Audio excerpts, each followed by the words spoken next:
So good evening, everyone. My name is Aarti Anand, and I'm a proud Swasthya coach who is helping people improve their mental and physical health globally. So today I'm here in front of you to throw some light on how you can improve your health through meditation. So can you all see my screen? Okay. So I welcome you all here today. Now, tell me, how many of us have ever experienced a headache or a body pain? Please answer in the chat. Let's make this interesting and not a monologue. Ati, if you are sharing a screen, we are not able to see the screen. Not able to see the screen. Just a second.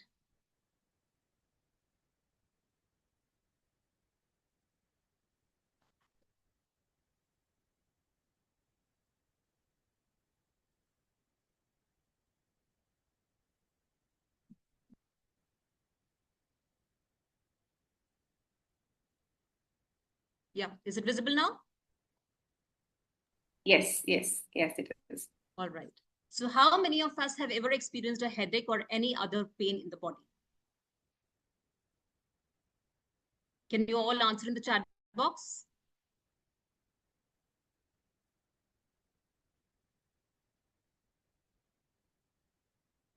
Okay.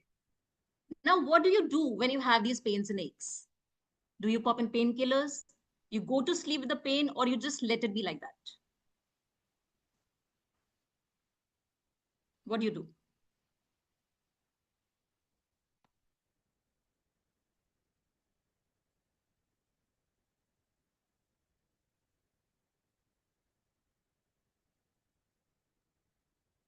All right. Now, let me tell you something. Science reveals that our bodies not only become by what we eat, but also by what we think and feel.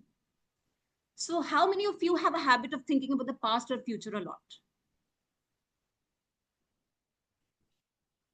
Do you live in the past, the present, or the future?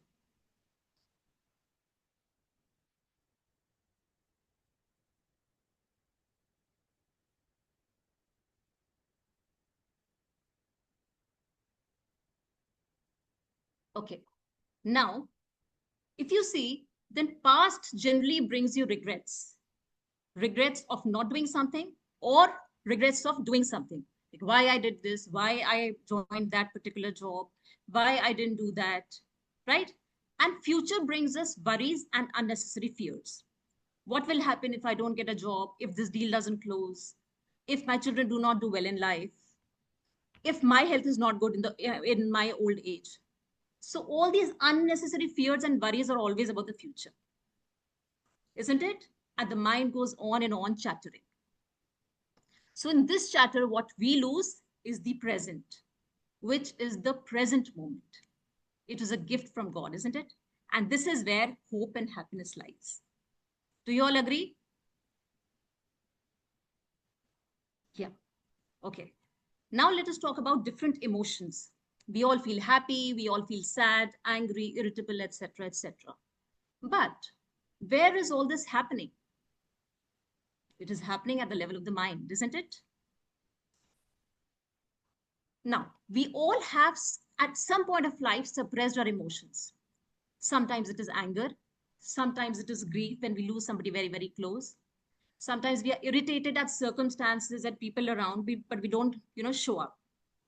Sometimes there is fear of losing status, power, money, whatnot. Sometimes we are suppressing our worries, our shame, guilt, resentment, loneliness, and majorly stress every now and then, right? Stress has become a part of life now.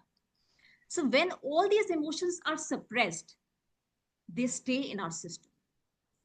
And when they stay in our system and are not released, then they contribute to these respective diseases, as you can see in the slide. Anger is related to high BP and liver problems, grief to asthma and lung disorders, then fear to kidney problems, anxiety. Worry is related to digestive issues and irritable bowel syndrome. Now, you must have seen so many times that when you are worried, then there is a lot of palpitation and butterflies in the stomach. And then you have to use the washroom so many times, isn't it? Shame and guilt is related to chronic fatigue and low immunity. Resentment to joint pain and arthritis. Loneliness, suppressed loneliness is resulting in heart disease and diseases and depression. And suppressing stress leads to hormonal imbalances and headaches. But all this does not happen in a day or a week. If for a prolonged period of time we keep suppressing our emotions like this, then they settle in the body and then they come up in these forms. Now, can you imagine that your inflammation and other health disorders are not just cellular and they're emotional too? Can you relate to it now? So how many of you are all are ready to dive deep into the most powerful medicine, which you all have, but probably you're ignorant of it? How many of us are ready? Okay. So the answer is yogic breathing and meditation. Now, today we are going to talk only about meditation because breathing we have already covered in the previous session. So what is meditation? So let us first understand what meditation is not. Meditation is not controlling your thoughts. It is also not focusing too much on something. In fact, it is the art of doing nothing. Meditation is simply practicing to be in the present moment. Whatever is happening, just let it happen. If thoughts are coming, just let them come. Observe them coming and observe them going without judging them, without stopping them, and without holding on to them. So what does meditation do? What does it do? We all know that it really calms us down, relaxes. But today we will see from a different angle. Now, this is something really mind-blowing. Studies show that a single meditation session induces gene expression changes. It changes the gene expression. Now, expression of gene by nature is a subconscious process actually. And this study from 2014 shows how a single meditation session affects the expression of COX2 gene. Now, what is COX2 gene? It is cyclooxygenase 2, which is responsible for inflammation in the body. And inflammation is an internal disease, we all know, which destroys the organs slowly from inside. So with an active mind, you cannot command your body to stop the production of COX2. It is only when you tap into the subconscious that your body can control the production of COX2. Right? Now, genes code proteins. That means genes control the production of proteins, and proteins, they regulate the hormones in our body. So this is what happens. When you are in love, then dopamine, oxytocin, and serotonin all are in full throttle. In happiness, only serotonin is high, whereas others are hardly present. Now, come to anxiety. When you're feeling anxious, then there is very tiny amount of dopamine, but others are absolutely off. And in depression, tiny amount of serotonin and dopamine are there. So the chart is in front of you. So if you want to move from depression to anxiety to happiness, and then love, then we need to practice meditation every day. Now, can you all see this? This is a study published in Scientific American Magazine of USA. It says, can you see something in inverted commas onto the left-hand side? Third line. A study finds meditating cancer patients are able to affect the makeup of their DNA. Now come to the last paragraph. While your family tree is full of heart disease and cancer, you can still turn off those genes through meditation. So see, it is there in your genes, but even then you're able to turn off those genes. So this is how powerful yet simple meditation is. It can transcend your genetics also. Interesting. Now, moving on to what physical changes happen in the brain. Let us see. According to studies, regular practice of meditation can reduce the size of the amygdala. Can you see amygdala at the bottom? So, amygdala, when the size of the amygdala reduces, what happens? There is reduction in stress, and there is better regulation of stress. You're able to manage it well. Now come to hippocampus. Hippocampus is linked to your memory and learning. So when you meditate, there is improved memory and improved learning. And now on the right hand side, second line, thalamus. Thalamus is what is involved in the processing of the sensory information. So when you practice meditation regularly, it shows positive changes in bringing more awareness. Because so many times we react because we are not aware.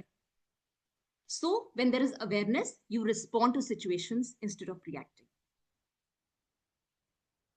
So putting all the benefits in a layman language, I would say that it is, it increases the ability to process information. It slows the cognitive effects of aging. It is anti-aging, and we all want to look young forever, isn't it?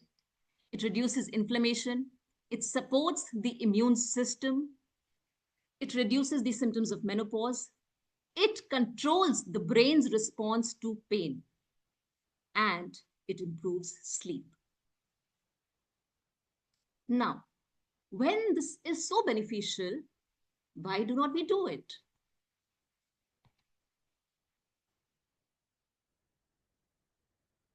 Let us see. Why and how meditation, which is an age-old practice, declined. So, in 1950s, between 1950s to 1970s, what happened was people started focusing more on productivity, and certain misconceptions came up about meditation. There was lack of guidance, there was more secularism practiced, and people forgot to introspect themselves. And from 1970s till the present time, people felt that these practices are religious. They belong to a particular religion, whereas this is a myth. People started feeling that they are unproductive practices, boring, and life became very fast moving, right? So lack of time became a big hindrance. Now, it is also something which is not taught in our schools, which is not taught in our families. So we are not used to doing it. But did anybody teach us to use Instagram, WhatsApp? No, isn't it? We all learned it, right? So why not learn and practice something which is extremely helpful for us and people around us? Of course, more for people around us, isn't it? Do I make sense? Okay. Now, this is what shows you the brain before and after 10 minutes of meditation. Let us look at this. It is proved that the brain structure changes with 8 weeks of consistent practice of meditation. The gray matter increases, which is responsible for learning. Now, these are some authors and their related studies on meditation. If you want, you can take a screenshot and go through them.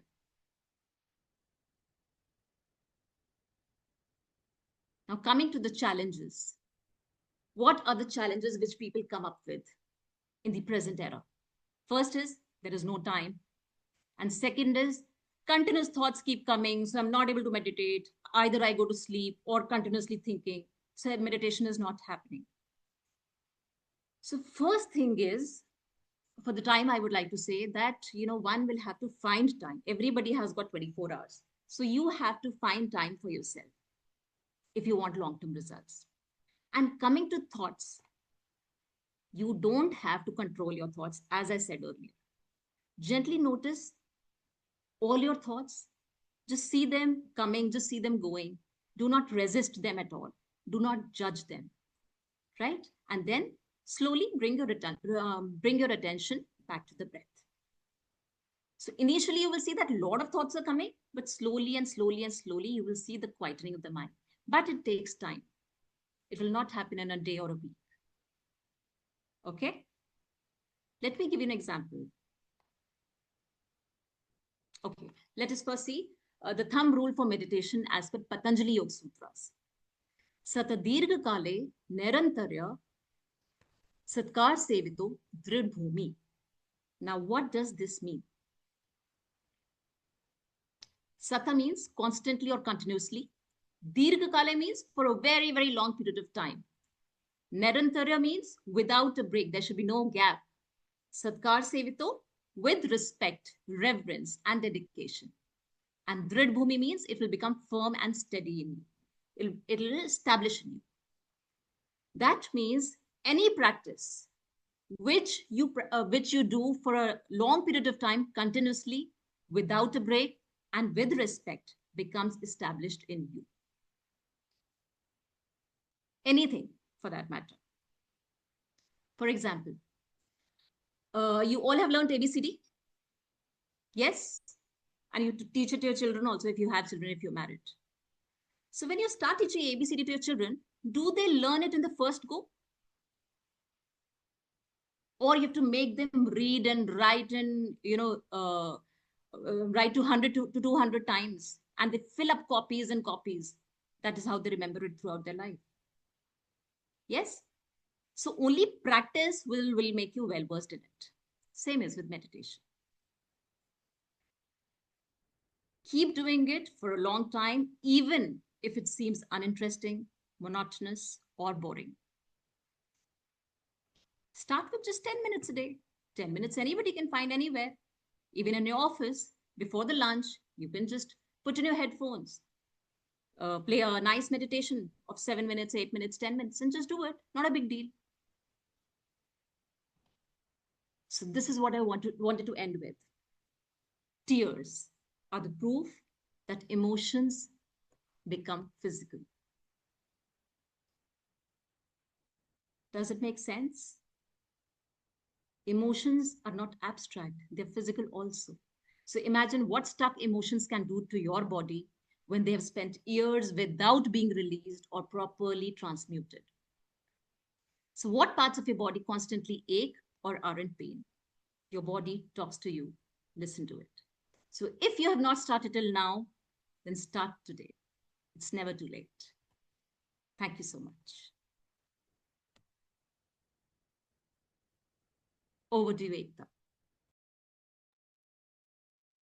Wow. Thank you so much, Aarti. I mean, so many things we got to know about meditation and how you explain beautifully and in easy language and how we can do it. Thank you so much. A big round of applause to Aarti.